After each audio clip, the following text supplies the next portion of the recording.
Ring you Christopher Browell, brother social worker.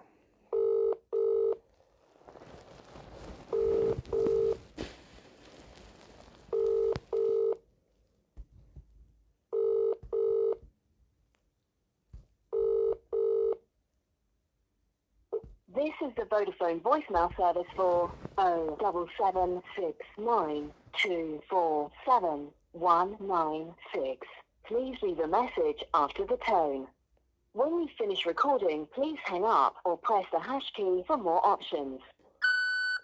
Yes, hello, Mr. Browell. It's Mr. Hussein here, once again, leaving yourself another daily message regarding my abducted brother from my care. It's now been 395 days since the 8th of August 2023 that you've abducted my brother and are falsely detaining him in a care home of your choosing without any legal basis to do so.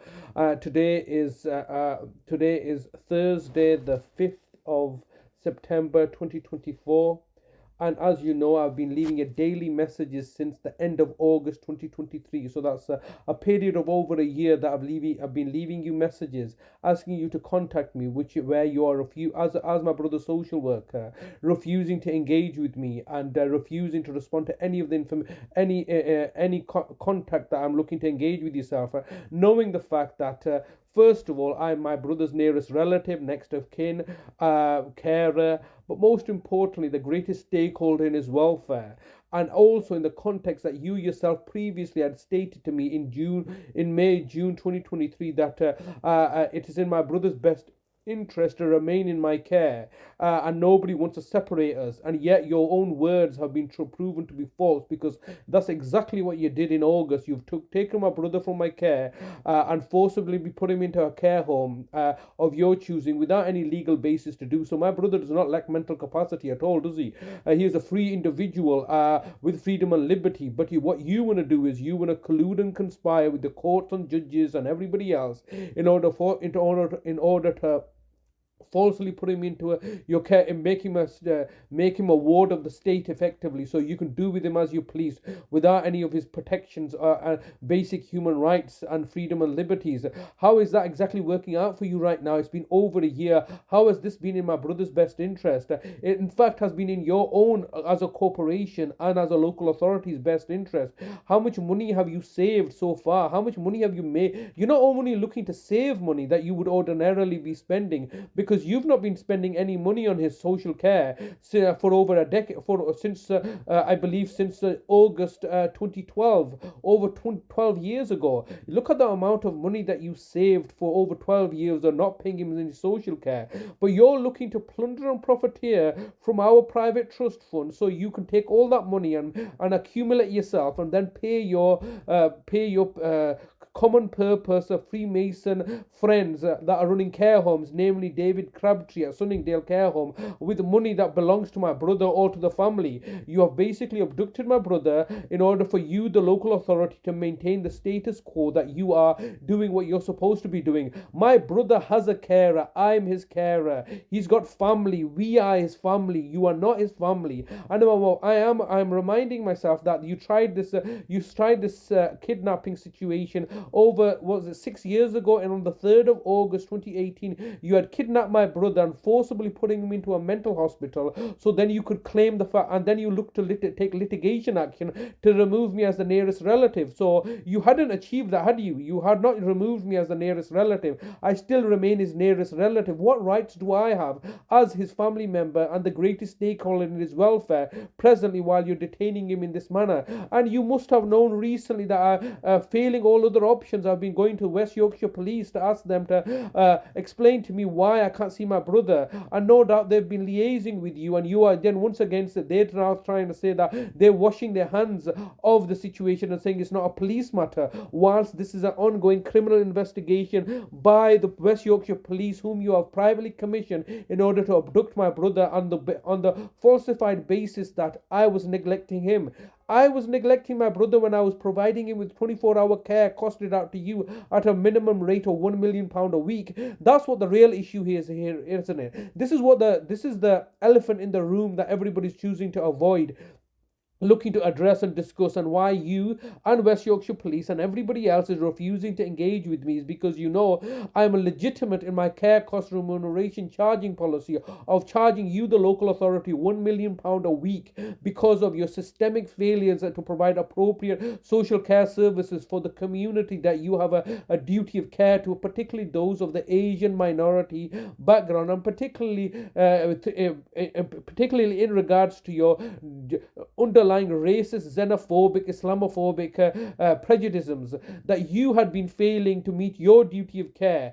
And so therefore, if you're going to be failing to meet your duty of care, I have a right to charge whatever I seem fit and necessary to do so. That's obviously been elevated to £1 million a day now, because you've chosen, rather than to address the situation, the serious problem of the crisis in adult social care, which everybody is refusing to deal with. You've thought, no, what we're going to do is we're going to use and abuse our power and authority as a local authority and collude and conspire with the West Yorkshire Police and the courts and tribunal services and our bent kiddie fiddling judges. We're all going to close ranks and target and victimize you and throw you, Mr. Hussain, under the bus and paint you as the villainous person.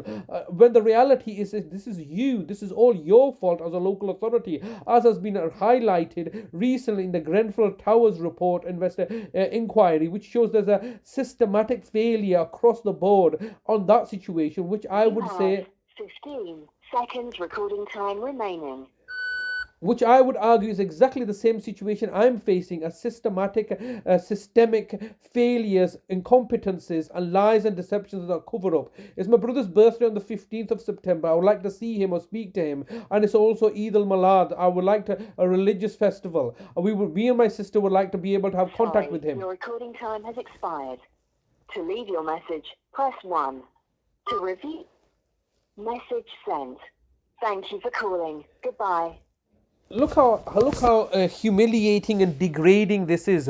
The local authority have simply come down one day, taken my brother into their care and custody on falsified allegations that I was purportedly neglecting him. No evidence, nothing to support this, no complaint, no evidence, when I was telling them that you're failing and I'm charging you in line with my remuneration policy of £1 million a week. That's what it comes down to. This is all to do with money and the prioriteering and profiteering on exploitation of carers like myself so that they can save on costs and money. This is all to do with money. Care is to do with money. There's no two ways. You can't say, oh well, it's just you should just do it because a free egalitarian thing. No, care is all to do with money. The local authority make enough money. They're charging taxes on every resident, saying, oh no, we need to do adult social care, and they don't. What they use that money for is to plug their own vanity project holes. They don't ring fence social care money to be used with to vulnerable adults that they have a duty of care to. No, they just use that money and just then tell lies to the whole world as a paper exercise that, oh, we are doing what we're supposed to be doing. This is the biggest con and fraud that's been committed by the system. The system is systematically torturing and murdering people, plundering and profiteering from their resources, forcibly providing care so that they have a right and jurisdiction over all the money. And when the money runs out, lo and behold, somebody dies, or it was pneumonia. They died of pneumonia, natural causes. It couldn't be helped, and therefore let's just jog on with the situation, when they are clearly colluding and conspiring in order to achieve and machinate an agenda and a narrative that saves them costs.